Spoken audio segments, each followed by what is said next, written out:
कोल्हापूर जिल्हा दूध उत्पादक संघ अर्थात गोकुळची 63वी वार्षिक सर्वसाधारण सभा आज गोकुळच्या महालक्ष्मी पशुखाद्य कारखान्याच्या ठिकाणी सुरू झाली आहे। या सभेकडे संपूर्ण राज्याचं लक्ष लागलंय। गोकुळच्या सभेत गोंधळ आणि वादविवाद हे गेल्या अनेक वर्षापासूनचं समीकरण आहे। यावर्षी सभेत गोंधळ होण्याची शक्यता असल्यानं पोलिसांचा मोठा बंदोबस्त तैनात करण्यात आला। दुपारी 1 वाजता सभेला सुरुवात झाली।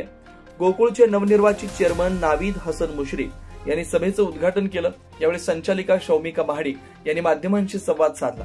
सभेत यंदा कोणते मुद्दे चर्चिले जाणार आणि कोणते निर्णय घेतले जाणार याकडे सर्वांचं लक्ष आहे।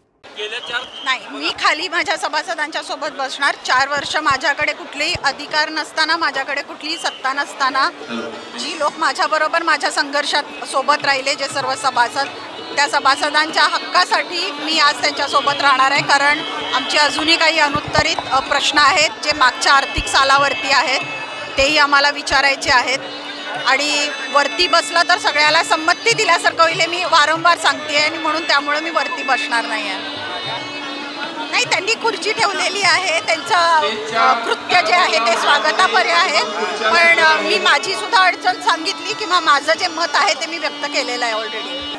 अजेंडावरती जेवढे विषय आहेत तेवढे मला माहिती आहेत। आयत्या वेळेचे काही ठराव असतील तर ते त्या वेळेस आपल्याला कळतील। अशाच ताज्या अपडेटसाठी महासत्ता न्यूजला सबस्क्राइब करा।